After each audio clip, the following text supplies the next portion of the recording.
Should you trust me on this? How's everyone going? Hey, book enthusiasts. It's your booktuber Andrea here, and I hope you've been having great time lately with great reads. And today, as you can see, we're going to be reviewing Trust by Hernan Diaz. And wait, I know. It's not fantasy, it's not sci-fi. What? But let's just give it a try and dip into fiction that is not science fiction or fantasy just for once, and then we can go back just to clean our palettes, and then that way, when we go back into the genres, we can feel it better. What do you think? But of course, before we embark on this journey, don't forget to subscribe, like, comment. If you are already keen to know what the score will be, just comment down below and then check if you got it right. But let's get it started. So, Trust by Hernan Diaz, like I said, is a historical fiction book. It was published in 2022, and you're probably asking, why am I reading this book? Well, the thing is, this book was it was gifted to me as a gift for my birthday, and of course I'm going to read the books that people that I love and that are my friends and family give it to me because they think I might like this, and therefore I should at least try to read it.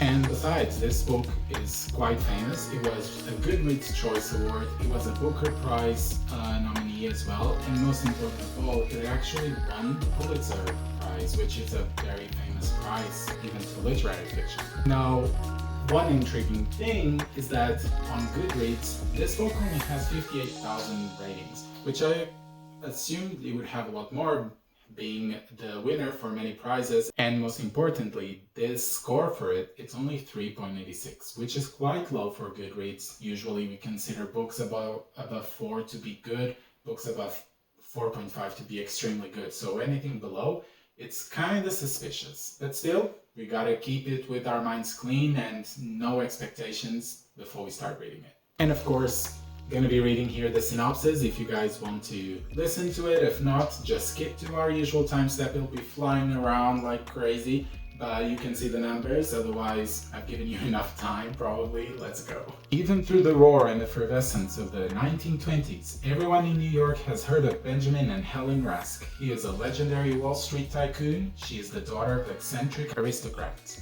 Together, they have risen to the very top of a world of seemingly endless wealth, all as a decade of excess and speculation draws to an end.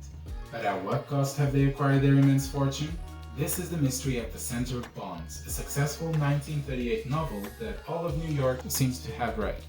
But there are other versions of this tale of privilege and deceit. Hernan Diaz Trust elegantly puts these competing narratives into conversation with each other, and in tension with the perspective of one woman bent on disentangling fact from fiction. The result is a novel that spans an entire century and becomes more exhilarating with each new revelation. Provocative and propulsive, Trust engages the reader in a quest for the truth while confronting the deceptions that often live at the heart of relationships. The reality-warping gravitational pull of capital and the ease with which power can manipulate the truth. And we're back. That was quite the mouthful, but let's go through our usual categories. You know what we start with?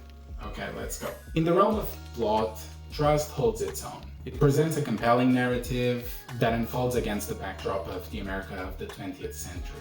And it's almost a story within a story, like a Russian doll. I don't want to spoil much, I'm gonna try not to spoil at all, but let me just tell you that basically there's 4 different stories in this book. Or not exactly 4 stories, but more like 4 parts, all involved in the same story. And the thing is, each story is just slightly different from the previous one. And on top of all of this, it's a book that relies a lot on the unreliable narrator type of trope. So if that's something that you like, maybe you'll like this book because of it. Otherwise, if you don't like that unreliable trope narrator, you probably won't like this book at all. And while it doesn't have like heart-wrenching action or big plot twists, I think this book, the center of it is more immersing you into challenges and mysteries about it. The story, while engaging, it doesn't really rely on plot twists and sudden surprises.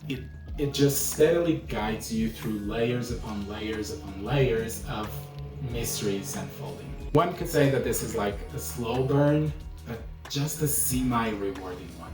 I mean, I applaud the author. I think it was a great idea, but I'm not sure it resulted as well as the author wanted to. But still, for a plot, I'm gonna give it 4 out of 5 stars. When it comes to characters, trust, it's a mixed bag. Our protagonist that shows up the most, she has a lot of character and a lot of depth, and her journey was for me the most interesting part, or the most compelling part about the book. However, while she shines brightly, the other characters around her and in the other parts of the story don't shine as brightly, and I feel like they are quite pale in comparison. I think they lack that multi-dimensionality that characters should have, and therefore they feel very superficial. And to add on this complicated analysis, our protagonist is not necessarily the main character of this book. The main characters of this book, where the story centers all around, is the couple Rask. And I think that in regards to those two, it wasn't actually developed much, which felt that I was just reading a story about someone else that I didn't care that much about. So for the characters, this is going to be a 3 out of 5. Again, because of this, because even though we focus very well on one of the characters, the protagonist, the main characters aren't actually that focused on, which is a loss. Now, Hernan Diaz's writing is really good, and I have no doubts that this was one of the reasons why Hernan Diaz won the award, or the Pulitzer Prize. It's not a writing that is crazy in describing the world and etc., but it still is able to carry you through the story. The descriptions are good, they're not extensive, but they are able to put you in the 20th century America, the 1920s and 30s. And you do feel like it's almost someone else is telling you a story instead of you reading it. And I think those are good points to have for a writing style. However, and because not everything can be good, the fact is Hernan Diaz's writing is good, but it can be too descriptive at times. Not long descriptions, but a lot of different descriptions in one go, which slows the pacing a lot. And for a book that in itself doesn't have action or plot twists or big plot twists, it can slow a bit too much. Nonetheless, for this category, it's a 4 out of 5, which is impressive considering that I didn't like the characters at all, and that usually is quite influenced by that.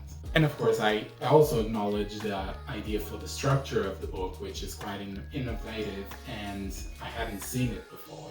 It was a good idea. And now the heart of the matter, which is enjoyment. While Trust excels in many things, I feel like for me, enjoyment was one of the worst parts. The book's slow pacing, together with a contemplative type of writing and story, doesn't really vibe with me. It might vibe with someone else, and maybe you'll like this book a lot and you'll enjoy it. Your enjoyment will go skyrocket, but not necessarily for me.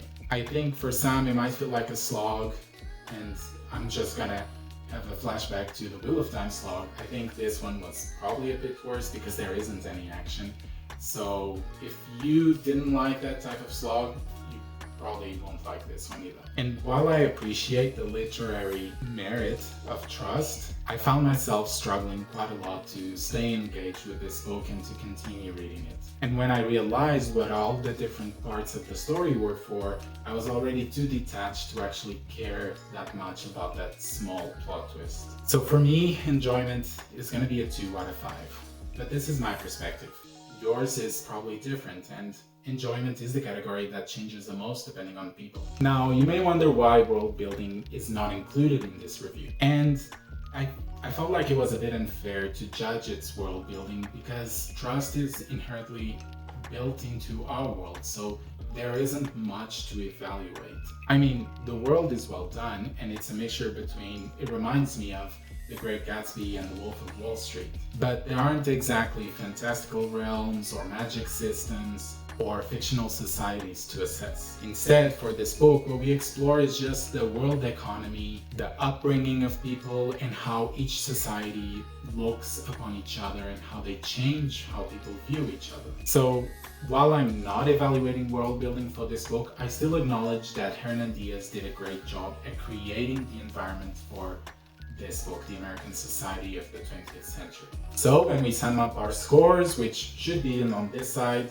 I hope. Let's put it here. Hernan Diaz gets an overall score of 3.25. It's a novel that it has amazing writing, I don't deny that. It captures the essence of the America of the 1920s, as I just said, and it has a really good idea, even though that idea wasn't exactly done up to my taste. And that, together with the slow pacing, wasn't for me. But then again, it might be for you. There are plenty of people that gave 5 stars or 4 stars on Goodreads for this book. You might be one of them.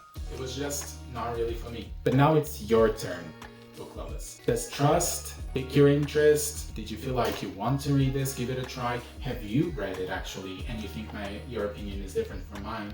Comment down below. I want to know all about it. And of course, don't spoil anyone. Tread lightly on that. If you want to talk about specifics of the book, just write spoilers on the comments. But you know all that. And for the ones that are new here, warm welcome away. If you enjoyed this review and you want to know what I have to say about fantasy and science fiction, which are the genres that I mostly review on, then subscribe, like this content, and comment as well. You're welcome. And of course, suggest books if you want to. I'm always open to more suggestions. But for now, that is all. So have good reads, and I'll be seeing you next week. Alright?